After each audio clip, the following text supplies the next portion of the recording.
The snow fell in soft, steady sheets over the great estate of Ravenshallow, and the world seemed to hush beneath its weight. Miss Vivienne Ashcombe stood at the tall drawing-room window of the north wing, her fingers pressed lightly against the cold glass, watching the flakes drift past like small, silent ghosts. The pain bit her fingertips, and she drew them back, curling them into the warm wool of her shawl. The smell of beeswax candles and old cedar filled the room, and somewhere far below, a clock struck 3, its bronze voice thin against the muffled stillness of the snow.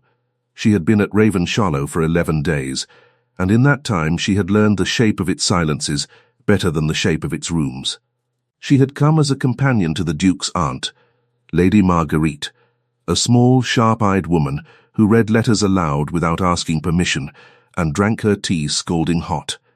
The position had been arranged by her uncle, a country vicar with too many daughters and not enough coin, and Vivienne had accepted it without complaint.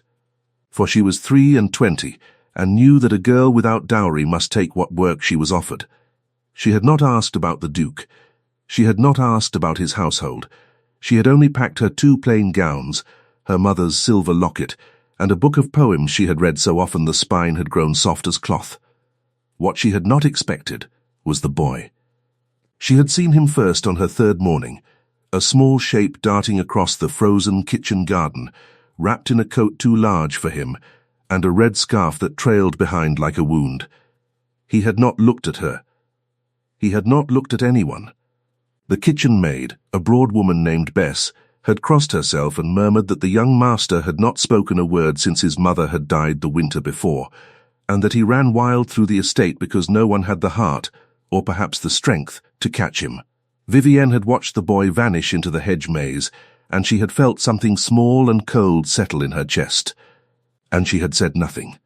She turned from the window now and crossed the room, her slippers making no sound on the thick Turkish carpet.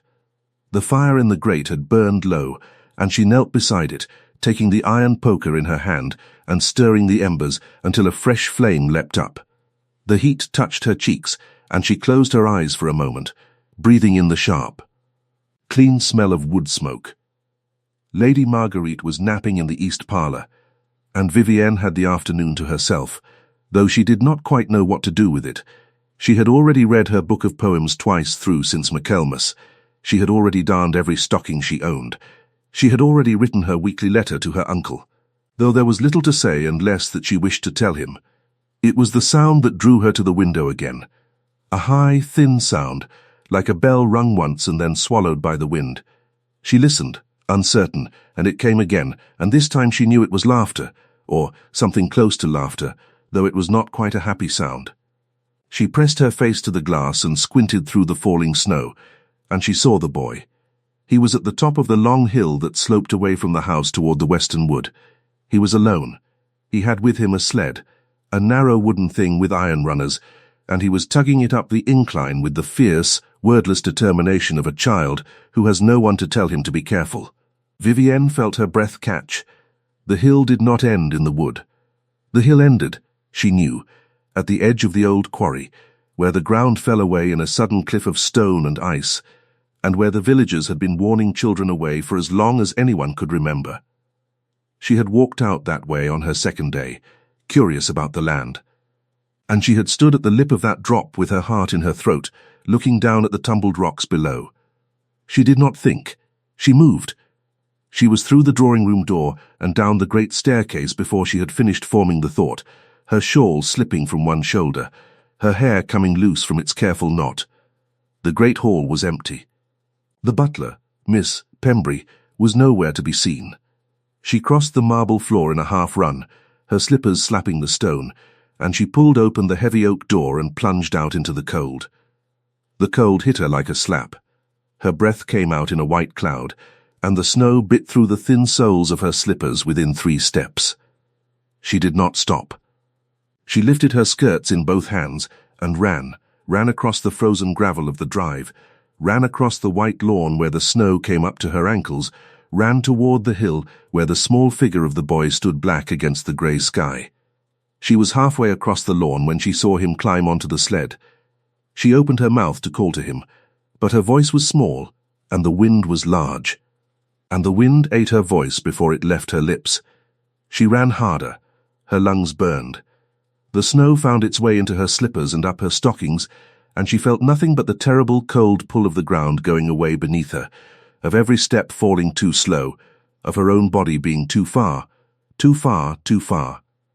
The sled began to move. It was slow at first, an ordinary slide, the kind of thing a boy might laugh over. But the hill was steep, and the snow was packed and slick from days of falling and freezing, and within 3 heartbeats the sled was moving faster than any boy could stop. Vivian saw the boy's small red scarf whip out behind him like a banner. She saw his hands grip the front of the sled. She saw him lean forward, not knowing what waited at the bottom of the hill. She ran. She ran until the world was nothing but the burning of her chest and the taste of iron on her tongue and the terrible thin sound of the iron runners hissing over the ice. She ran past the great oak and past the frozen fountain and past the low hedge, and the hill rose up in front of her. And the sled was already a third of the way down, and she knew with the sick certain knowledge of the body that she could not run down the hill in time. The path of the sled would carry it past her. It would carry it past her by 10 yards, by 15, by a distance she could not close. But she could cut across. She did not think about the drop. She did not think about the cold. She threw herself sideways, off the road, into the deeper snow of the untrampled slope, and she ran diagonally, her legs churning through drifts that came almost to her knees. She fell once. She was up before her hands had felt the burn of the snow. She fell again. She was up. She could see the boy now, could see his face, could see that he had understood at last where he was going, could see the terrible white round of his eyes and the small dark hole of his mouth open in a scream that made no sound. The cliff was close. She could see the black edge of it against the white. She threw herself forward. Her body left the ground. She hit the sled with her hip and her shoulder and her outstretched arms, and the impact drove the breath out of her. And for one long moment she was not sure whether she had caught the boy or whether she had only tumbled with him toward the drop. Then her fingers closed on the wool of his oversized coat, and she pulled. She pulled with every fiber of her body, and the sled tipped and slid sideways and jammed against a low stone marker not 3 feet from the edge, and the boy came free of it in her arms. And she rolled with him into the drift, and they stopped. They stopped. She lay on her back in the snow, her chest heaving, her hair full of ice. The boy pressed against her shoulder, with his small arms locked around her neck so tightly that she could feel his pulse through the wool of her sleeve. The world was very quiet. The wind had died. The snow fell in slow, drifting flakes onto her face, onto her open lips, onto her eyelashes. She could smell the boy's hair, which smelled of hay and soap and the milky sweetness of a child. She could feel his ribs against her side, moving too fast. She could hear his breath, and it was ragged, and it was alive. She turned her head and looked at the edge of the quarry. It was very close. Closer than she had thought. She looked away. "You are safe," she whispered against his hair. Her voice was not steady. "You are safe. You are safe." He did not speak. He had not spoken, they said, in over a year. But his small hand came up and pressed itself flat against her cheek, and she felt the cold of his fingers and the warmth of his palm, and she understood. She did not know how long she lay there, long enough for the cold to reach her bones, long enough for the snow to gather in a small white ridge along her arm.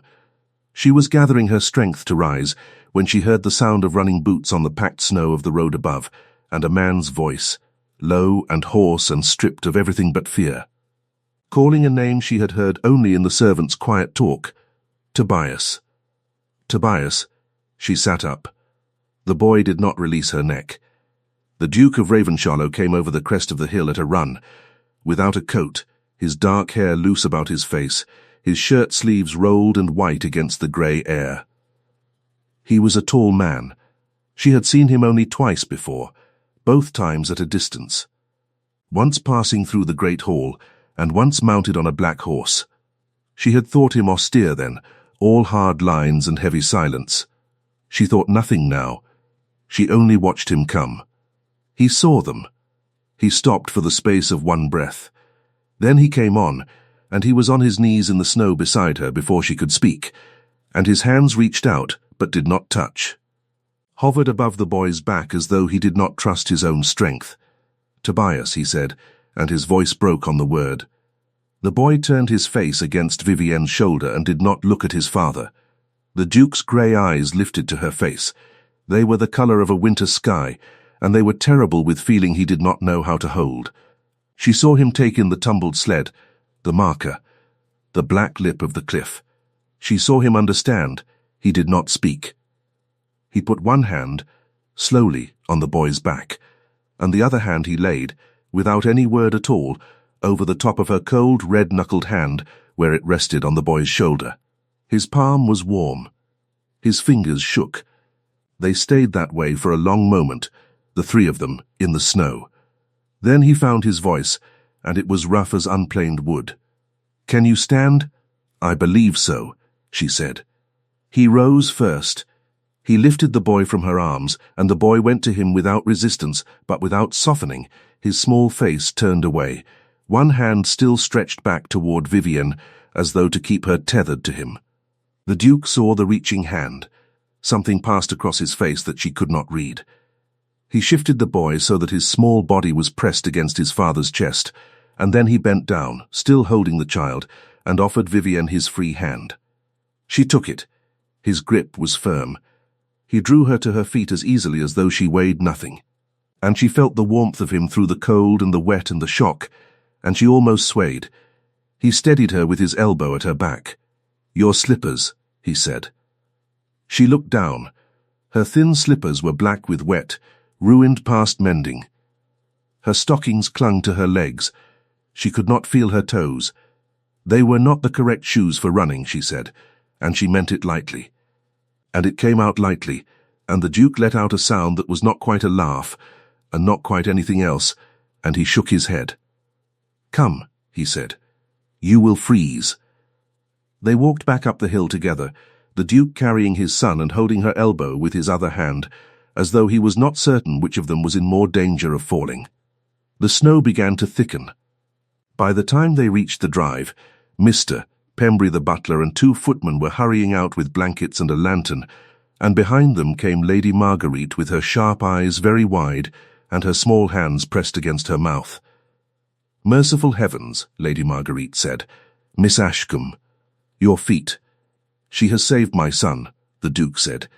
His voice was still not steady. "She has saved Tobias." Lady Marguerite looked at Vivienne.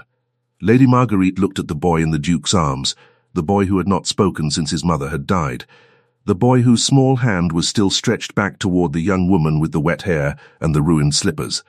Lady Marguerite's face did a strange thing. It softened, and then it hardened, and then it softened again. And she reached out and took Vivienne by the shoulder, as though she had known her for years. "Inside," she said. "Now, Bess, hot water. The blue room, if you please." Vivienne allowed herself to be led. She looked back once. The Duke was still standing in the drive, holding his son, watching her go. His face was very white against the falling snow. The blue room was on the first floor of the east wing, and Vivienne had never been in it before. It was warmer than her own small chamber, with heavy velvet curtains the colour of a summer sky, and a fire already leaping in the hearth. Bess drew the wet clothes from her with brisk, apologetic hands, wrapped her in flannel, put her feet in a basin of water so hot it made her hiss. Lady Marguerite sat by the fire with her small hands folded and did not speak for a long time. When she did speak, it was quiet. "He has not spoken since Anne died," she said.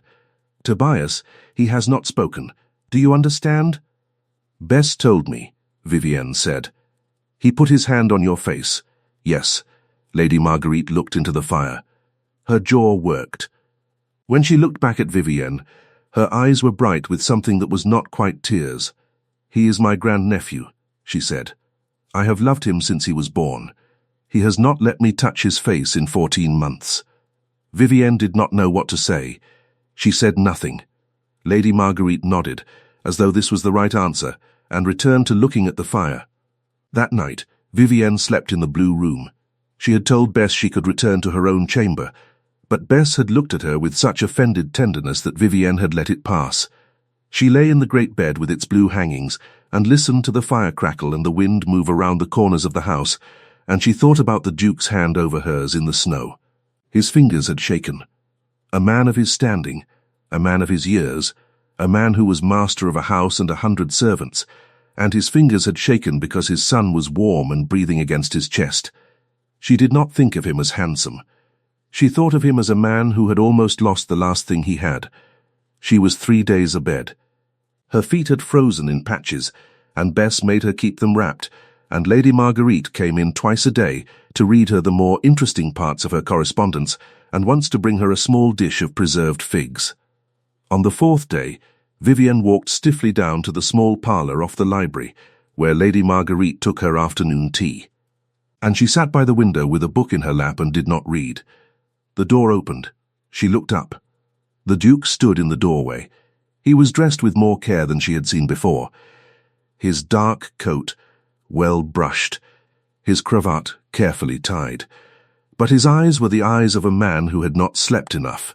He came into the room and closed the door softly behind him, and he crossed to the chair opposite hers, and he did not sit. Miss Ashcombe. Your Grace. May I sit? It is your parlour. It is my aunt's parlour, he said. And you are her guest. She inclined her head. He sat. He rested his hands on his knees. He looked at them for a moment, and then he looked up, and his grey eyes met hers directly. And she felt the weight of that gaze the way one feels the weight of a wool cloak dropped upon the shoulders. I have not thanked you, he said. You thanked me in the snow. That was not thanks. That was fear. She almost smiled. She did not. I have, he said, no way of thanking you. I want you to understand this. There is no gift I can give that is equal to what you did. If I gave you the estate, it would not be equal. If I gave you every book in the library, it would not be equal. So I will not insult you by trying. Your Grace, she said, I did what any person would have done. No, he said, you did not. She looked at her book. She did not know what to say. He spoke last night, the Duke said. She lifted her head. He spoke your name, the Duke said. He does not know your Christian name. He said the lady. He said, when will the lady come down? Those were the words. Something in Vivienne's chest broke open, quiet and hot, and she pressed her lips together and looked at the window and did not weep, because she was 23, and she was a governess to an old woman, and she had learned long ago how not to weep in front of dukes. I am glad, she said, when she could. He will want to see you, the Duke said, when you are well enough. I will not force you, but he will want to see you, and I will ask you plainly if you would come to him. He has not asked for anything in 14 months. If he asks, I would very much like to be able to say yes. Of course I will come, she said. The Duke closed his eyes for a moment. When he opened them, he stood. Thank you, he said. He went to the door. He paused there, one hand on the handle, and he spoke without turning around.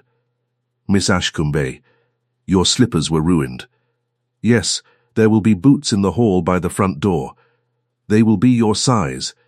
Please wear them if you go out again. He left before she could answer. She sat very still.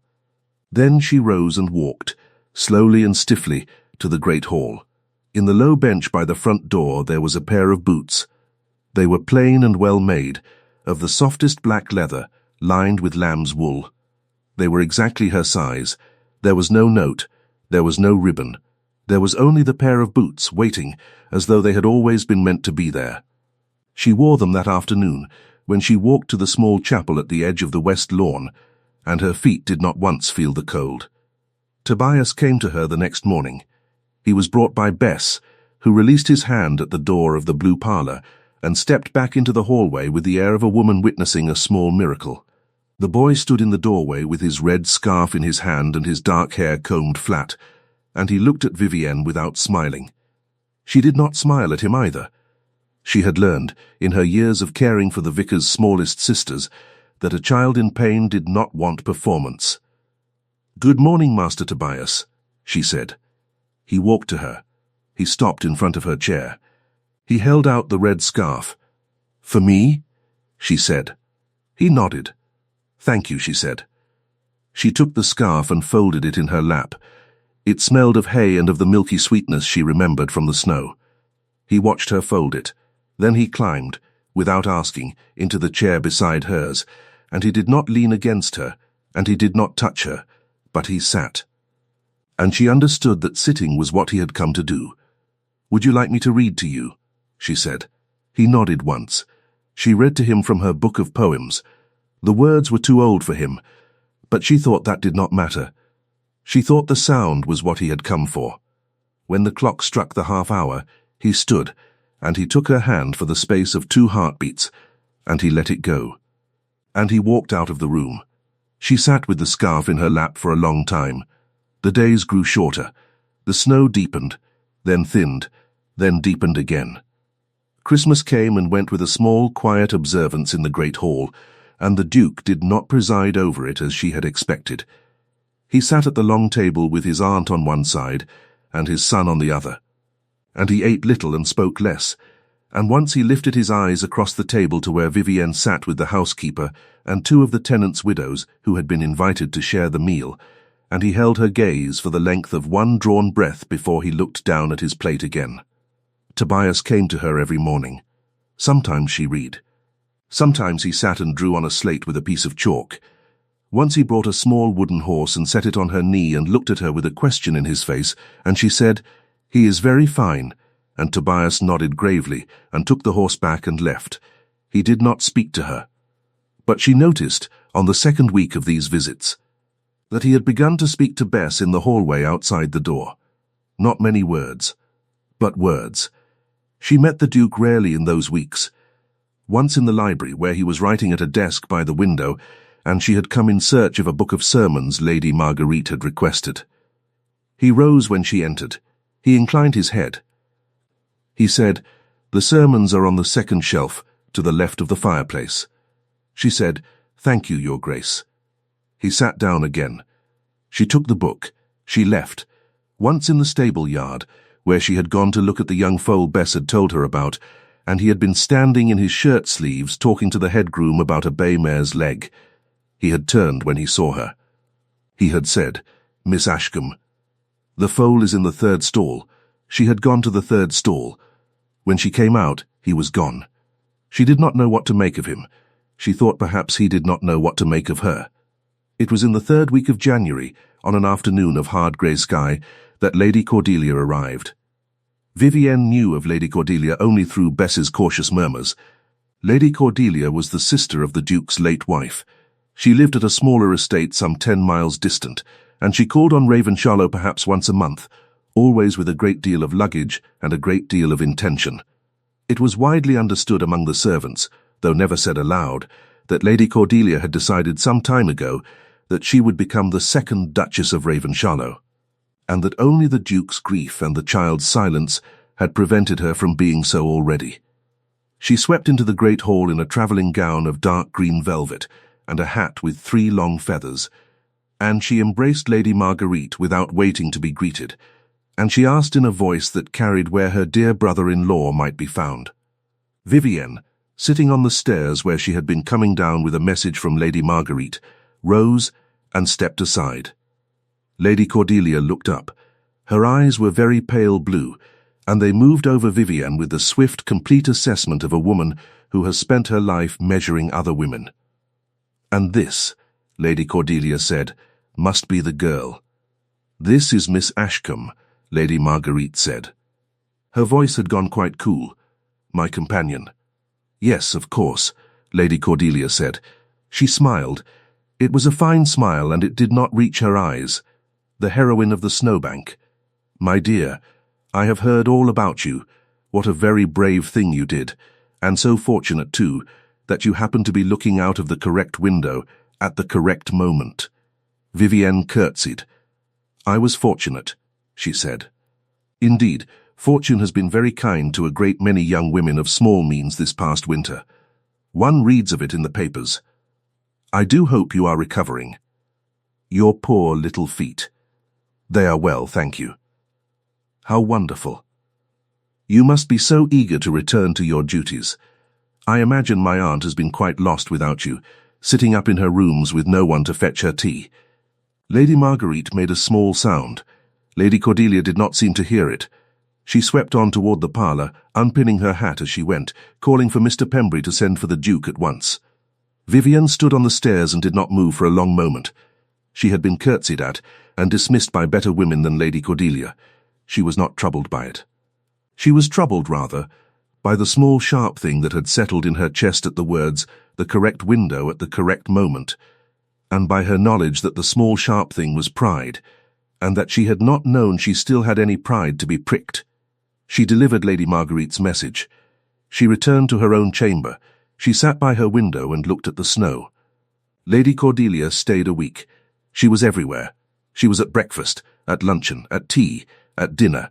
She sat beside the Duke at every meal, and she leaned toward him when she spoke, and she laughed lightly at things that were not amusing, and she asked his opinion on matters he had already decided upon, and she praised his decisions after he had explained them. She had brought her own maid, and her own small dog, and a set of new music for the pianoforte. She played twice in the evenings. She played well. She had a fine, cool soprano voice, and she sang in Italian. She was gracious to Vivienne in the way that a knife is gracious. She never said an unkind word. She did not need to.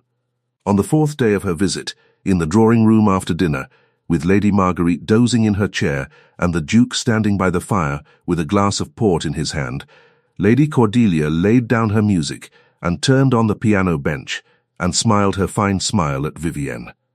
"Miss Ashcombe," she said, "I have been meaning all week to say, it is really the sweetest thing, the way little Tobias has taken to you. Quite the attachment. I confess, when I heard of it, I was concerned. A child of his standing, forming an attachment to a person of your position.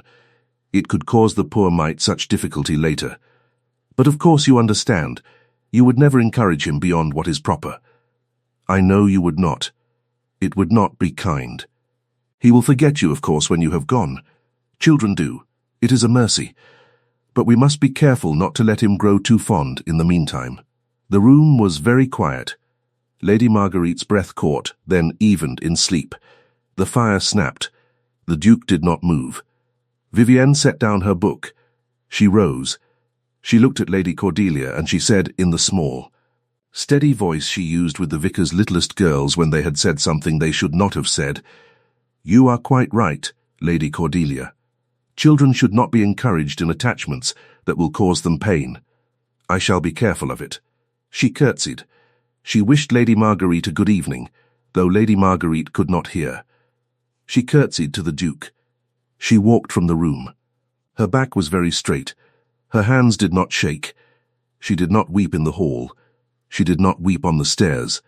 She reached the door of her chamber, and she closed it behind her, and she pressed both palms flat against the wood, and she stood there with her forehead against the wood for a long time. She did not weep. But she did think, with a clarity as cold and thin as the winter air, that she must not go to Tobias tomorrow. She thought Lady Cordelia had not in fact been entirely wrong. She thought the boy had lost his mother, and that he must not learn to love a woman who would leave. She did not go to him the next morning. She heard, through Bess, that he had waited at the door of the blue parlour for an hour. Then he had gone away. He had not spoken to Bess in the hall.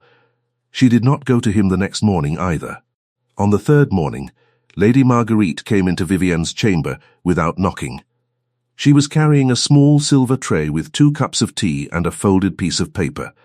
She set the tray on the small table by the window. She sat down opposite Vivienne. She did not speak until Vivienne had picked up her cup. "Cordelia is gone," Lady Marguerite said. "Oh? She left this morning. My nephew asked her to leave." Vivienne set down her cup. Some of the tea slopped into the saucer.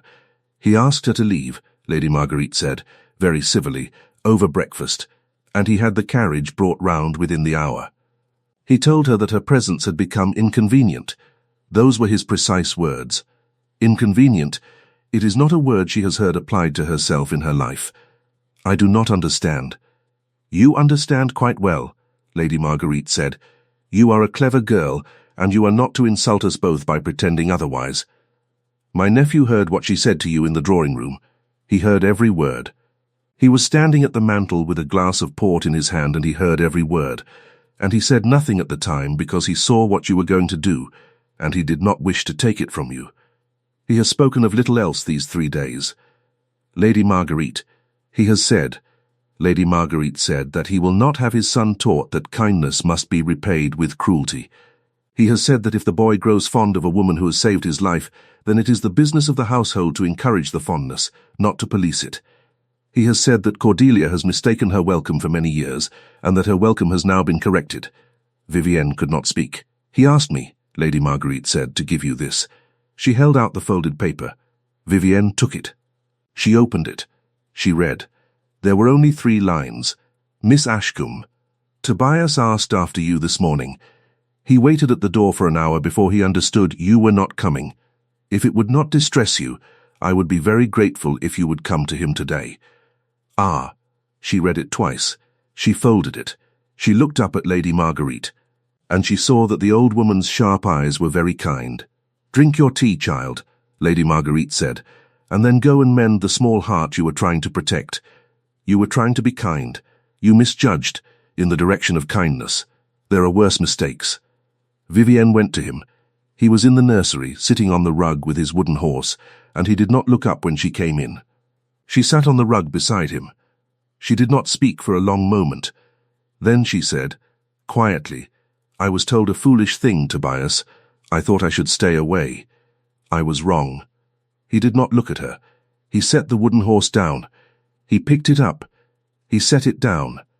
I am sorry, she said. He turned. He climbed into her lap. He put his small arms around her neck and pressed his face into her shoulder. And he did not speak, and he did not cry, and after a moment his small body shook once, a hard, wordless shake, and then he was still. She held him. She did not weep. She stroked the back of his head very slowly. When she looked up, the Duke was standing in the doorway. He had, she thought, been standing there for some time. He did not come in. He watched them, his son and the young woman, his grey eyes very steady, and he did not speak. Then he inclined his head, once, and he stepped back into the corridor, and he was gone. She heard later that week, from Bess, that the Duke had ridden out on the day of Lady Cordelia's departure to the small tenant cottage at the edge of the wood, where an old man named Colley lay ill with a cough that would not leave him. The Duke had spent an hour there. He had brought firewood in his own arms from the pile behind the cottage. He had ordered, quietly and without making a matter of it, that a physician be sent from the town, and that the physician's bill be settled without question, and that a hamper of food be brought each week for as long as the old man had need of it. Colley, Bess said, had wept. The Duke had told the old man that Miss Ashcombe had mentioned him once, in passing, when she had walked out that way in November. Colley had not remembered speaking with Miss Ashcombe, but Miss Ashcombe had spoken of him. Vivienne, hearing this, sat very still.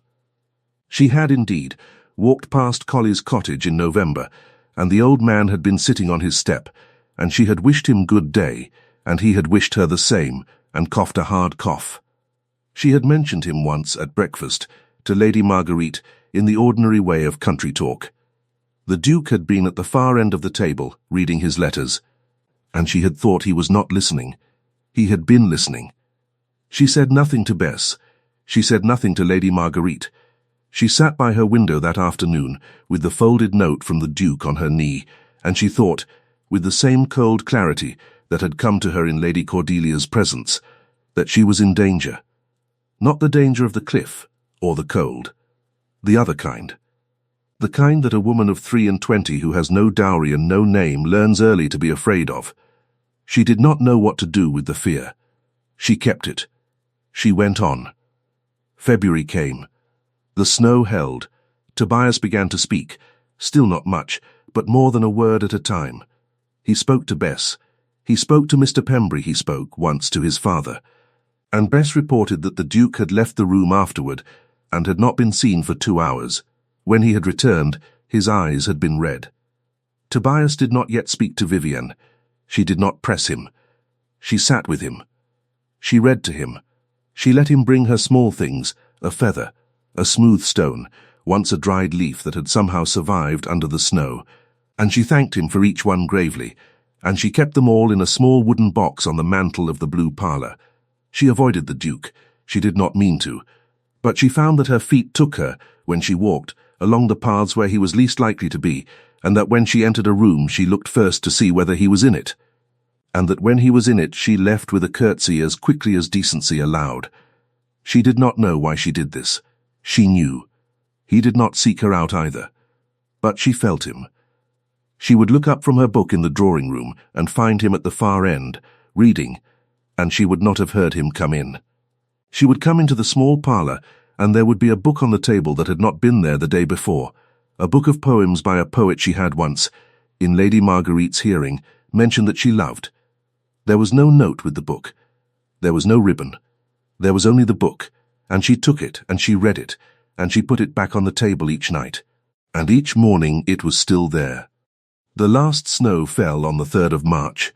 It was a soft, thick snow, the kind that came in fat, quiet flakes without wind, and Vivienne stood at the window of the blue parlour and watched it come down, and she was thinking of the day she had come to Ravenshallow, and how she had thought then that she would stay a season and go, and how she did not now know how to leave.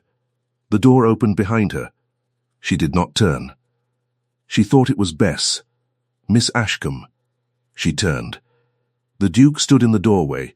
He was in his riding coat, and there was snow on the shoulders of it, and his dark hair was damp at the temples. He had, she saw, come straight from the stable, without stopping to change. He closed the door behind him. "May I speak with you?" "Of course, Your Grace." He came into the room. He did not sit. He stood by the fire, and he set his gloves on the mantel, and he looked into the flames for a long moment before he spoke. "I have written to your uncle," he said. She waited. "I have asked him," the Duke said, "for his permission to address you." The room was very quiet. She could hear the snow against the window. She could hear the small settling of a log in the grate. She could hear her own heart, which had begun to move as though she were running again down the hill. "To address me," she said. "Yes, Your Grace, Miss Ashcombe. I would ask you to let me finish, because I have prepared this poorly, and if you speak I will lose what I have prepared." She closed her mouth. He turned from the fire and faced her fully. His grey eyes met hers. They did not waver. "I am not," he said, "a man who speaks well. I have not in many years needed to speak well. I have a house and a title and a son, and I have been permitted to be silent, and I have used the permission. I would like you to understand, therefore, that what I am about to say is not practiced. If it is clumsy, forgive it. Your Grace, I love you," he said. He said it plainly. He said it the way another man might say it is cold today, or the fire is lit, or the horses are ready. He said it as though it was a fact he had known for some time, and had decided at last to speak. She could not answer. She stood by the window with the snow falling behind her, and she could not answer. "I do not," he said, "expect an answer today. I did not come to ask for one. I came because I have written to your uncle, and I would not have him receive that letter before you had received these words. It would have been a discourtesy. I have been a discourtesy to you in many small ways already, and I did not wish to add another. Your Grace, I know what you will think," he said. "You will think that I have mistaken gratitude for something more. You will think that any man whose son had been pulled from the edge of a cliff might imagine himself in love with the woman who did the pulling. You will think that I owe you, and that I have mistaken owing for loving. I have thought all of these things about myself. I have sat in this house for 4 months and I have thought all of these things. They are not true. I know the difference. I have loved before. I know what it is." He stopped. He drew a breath. He continued. "I have watched you," he said. "I have watched you with my son. I have watched you with my aunt. I have watched you with Cordelia, when she said what she said. And I have watched you leave the room. I have watched you refuse to come to Tobias when you thought coming would hurt him. I have watched you sit at the tenant widow's table at Christmas. I have watched you read on the stairs when you thought no one was looking. I have watched you a great deal, and I have loved you a great deal, and I have known for some time that I did. And I did not speak, because I did not wish to place you in the position that Cordelia's words tried to place you in. A position of obligation. I am placing you there now because I have discovered that I cannot bear the silence any longer. That is my fault, not yours. If you send me away, I will go. I will not come again. Tobias may still come to you. I will arrange it so that you are not troubled by me. The snow fell. The fire spoke to itself. Vivienne stood by the window. May I speak now? She said at last, and her voice was small. Yes, Your Grace. You have been kind to a man named Collie, who lives at the edge of the wood. He blinked. He had not expected this. He did not answer. You went there in November, she said. After I mentioned him at breakfast. You brought firewood. You paid for a physician. You did not tell anyone. Bess told me, only because Collie told Bess, and Collie did not know that I had mentioned him to you, because he did not know I had mentioned him at all. I would not have known that you knew of him. You did not tell me. You did not tell me that you had heard me at breakfast that day. You did not tell me that you were listening. I was listening, he said. Yes, I have been listening for some time. Yes, she took one step from the window, then another. She stopped in the middle of the blue rug, halfway between him and the door. She looked at him, and she saw that he was afraid. A duke, a man twice her age, a man whose son had spoken his first word in 14 months because of her. And he was afraid, because he had said that he loved her and she had not yet said anything back. I have been afraid, she said for some months, that I was in love with you. I did not know what to do with it. I have no dowry, Your Grace. I have no name. I came here to be a companion to your aunt. I had thought I would leave in the spring.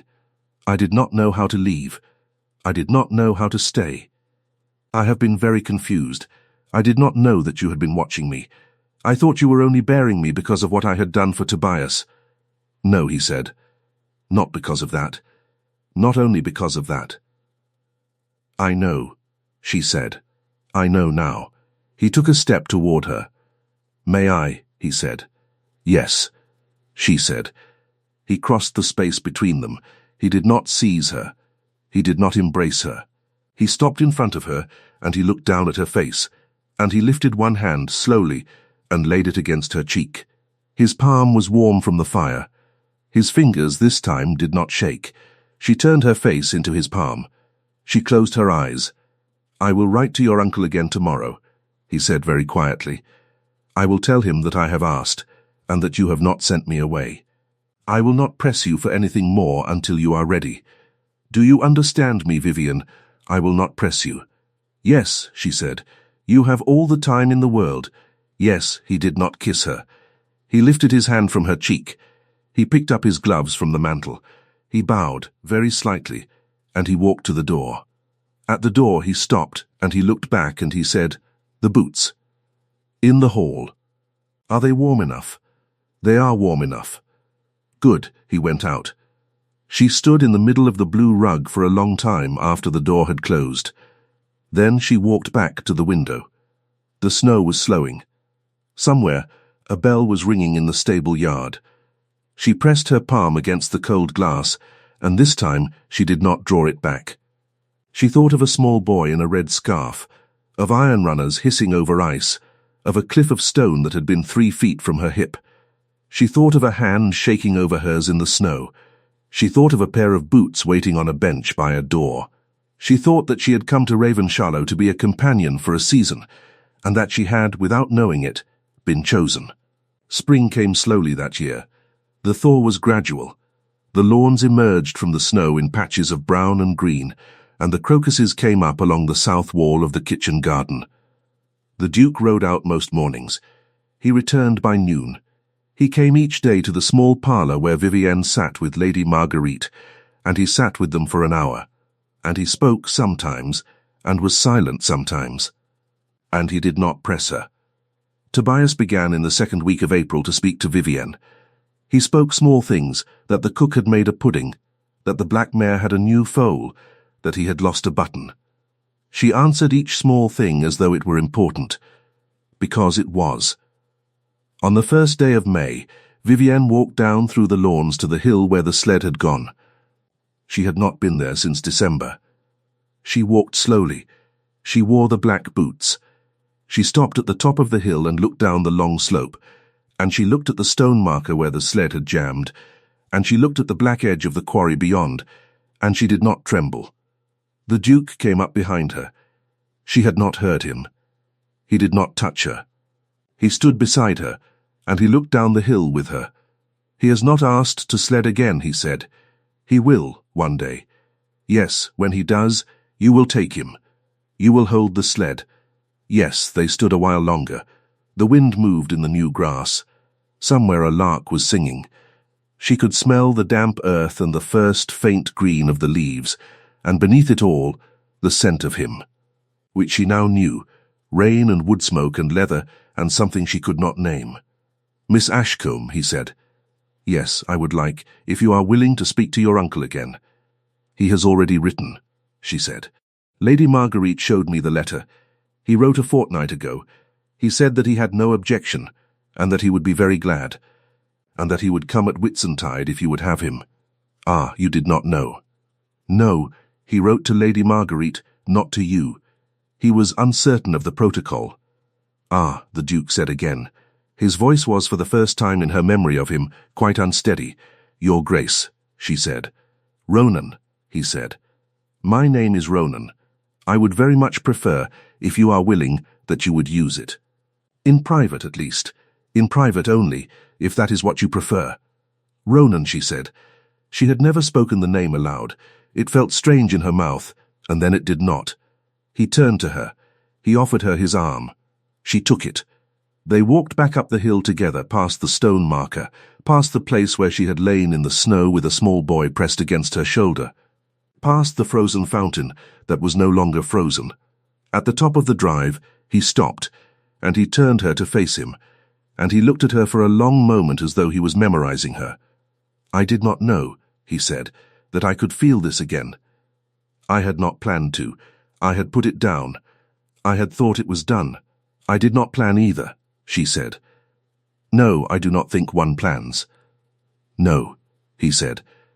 "I do not think one does." He lifted her hand. He turned it. He kissed the inside of her wrist. Once, very lightly, where the pulse ran under the thin skin. He set her hand back on his arm. He walked her up the drive to the great oak door of Raven Shallow, and he opened the door for her, and he stood aside for her to pass. She passed. In the great hall, Tobias was sitting on the bench by the door, with his wooden horse in his lap, waiting. He looked up when she came in. He smiled.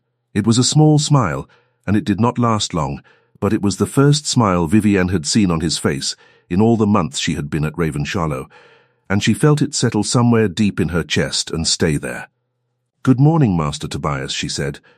"Good morning, Miss Ashcombe," he said, and his voice was small and clear and unafraid. The Duke closed the door behind them. Vivienne, standing in the great hall of Ravenshallow with a small boy on the bench and a tall man beside her, and the boots warm on her feet, understood that the season she had come for was ending, and that another season, longer and warmer and hers, had already, without asking her permission, begun. They were married at Whitsuntide.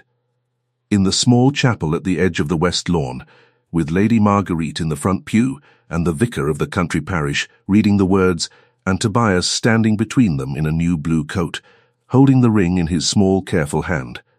There were no feathers and there were no Italian arias.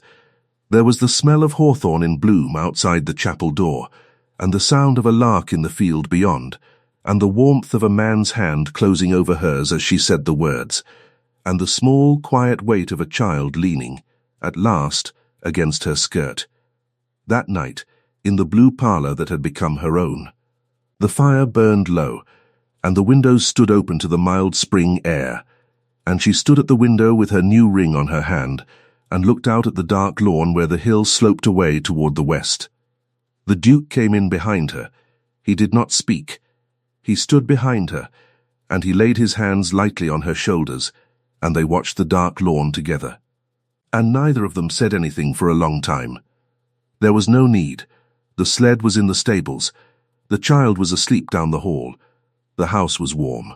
And somewhere in the deep quiet of the great old house that had been a punishment and was now a home, a small clock struck the hour, and a woman who had once counted ceiling tiles in rooms full of people who did not see her stood at a window with a man who had seen her from the first, and she understood that some rescues are given, and some are chosen, and the truest ones are both.